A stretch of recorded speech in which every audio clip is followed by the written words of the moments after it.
Our entire lives are pretty much built on wireless technology now, right? From the phones we carry everywhere to the massive networks connecting our cities, we rely on these invisible signals every second of every day. And it's amazing. It's this incredible piece of engineering that just works. So we trust it. We trust that it's safe, and we definitely trust that the rules watching over all this tech are actually keeping us protected. But that's the big question we're really digging into here. Is there a gap between the super advanced technology we use every day and the science that's supposed to be regulating it?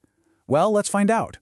So, to kick things off, let's talk about what most of us, and this is totally reasonable, just assume is true when it comes to the safety of our wireless world. You'd assume the safety standards are based on our long-term health, right? That big government health agencies like the EPA have their eyes on it. You'd think a phone is tested for how you actually use it, like in your pocket. And of course, that the rules are designed to protect the most vulnerable among us, especially kids. These assumptions are basically the foundation of our trust. But let's see how they really stack up. So where did our current safety rules even come from? Well, the answer, according to the research we're looking at, takes us way, way back, decades before the first smartphone ever even existed. Okay, so get this. The basis for today's FCC standard actually has its roots in Cold War military research. Seriously. It started back in the 1950s with a theory about how much heat the human body could take from things like radar. Then, in the 80s, that idea was refined using animal studies to create this metric called the specific absorption rate, or SAR. But here's the absolute crucial point. From the 1950s all the way to the standard that the FCC adopted in 1996, the main concern, the core principle, has always been about just one thing: heat. And this is what's known as a thermal limit. The whole point of the rule is to stop a short-term, high-power exposure from, well, literally cooking your body tissue. Honestly, you can think of it like a safety rule for a microwave oven. It's designed to stop an immediate, obvious injury from getting too hot. And this chart really just lays it all out. Today's standard is based on preventing that short-term heating. It uses a model of a 220-pound adult man, and it's based on data from the 1980s.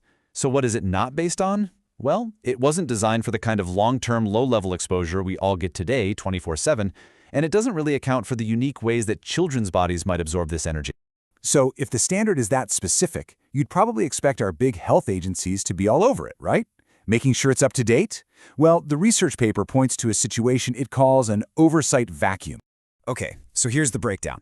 The FCC, which by the way is an engineering and licensing agency, not a health agency, is the one that sets the rules. They're supposed to get guidance from health experts, like the Environmental Protection Agency, but the research points out that the EPA's funding for this exact kind of research was slashed way back in 1995, just a year before the current rules were put in place. And this basically created a gap where the health experts just weren't at the table anymore. And this isn't just an academic critique. Just a few years ago, in 2021, a U.S. federal court issued a really powerful ruling. It called the FCC's decision arbitrary and capricious. Now, in legal speak, that is a major slap on the wrist. The court basically said the agency completely failed to deal with the scientific evidence that was presented to it.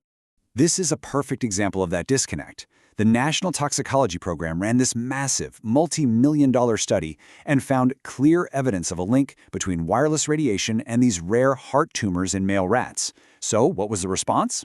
Well, the FDA said the study wasn't really relevant to humans. And the FCC, pointing to the FDA, just kept its 1996 limits exactly as they were. So that leads us to the next big gap, the one between the official standards and how our actual devices are tested for safety. This is really where the rubber meets the road. So here's a detail that is just wild. When phones are tested to make sure they meet that safety limit, they aren't tested right up against the body. The rules actually allow for a small gap, a separation distance. And this is a leftover from the days when people carried their phones in holsters on their belts. But, come on, who does that anymore? We keep them in our pockets, our bras, our hands, right against our bodies. So, what happens when you test a phone closer to how we actually carry it? Check this out. This document, which totally looks like an internal file, was dug up through a Freedom of Information Act request, and it shows the FCC's own test results when they measured phones at just a 2-millimeter distance. Basically, pocket distance. And the results were pretty shocking. In their own tests, some phones blew right past the legal safety limit. The highest one, a staggering 325% over the limit. Just let that sink in. A device can pass the official test with flying colors, but then fails spectacularly when you test it in a way that actually mimics you carrying it around. Now, to put all of this into a global perspective, this chart shows how U.S. exposure limits compare to other countries.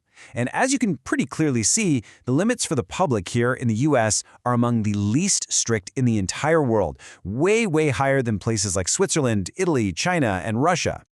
Okay, so after laying out all of these gaps in the science, in the oversight, and the testing, the source paper doesn't just, drop the mic and walk away. It actually proposes a pretty clear path forward. The solution they propose has 4 key parts. First, get those independent research programs at our health and environmental agencies funded and running again. Second, create new safety limits that are based on all the modern science, not just heat. Third, test devices the way we actually use them, pressed against the body. And fourth, give the public clear, honest information so that we can all make our own informed choices. And that really brings us right back to the central question, doesn't it? Our technology is just leaping forward, from 4G to 5G and whatever comes next. The real challenge this research lays out is, how do we make absolutely sure that our understanding of safety and the rules that are meant to protect all of us are evolving right along with it?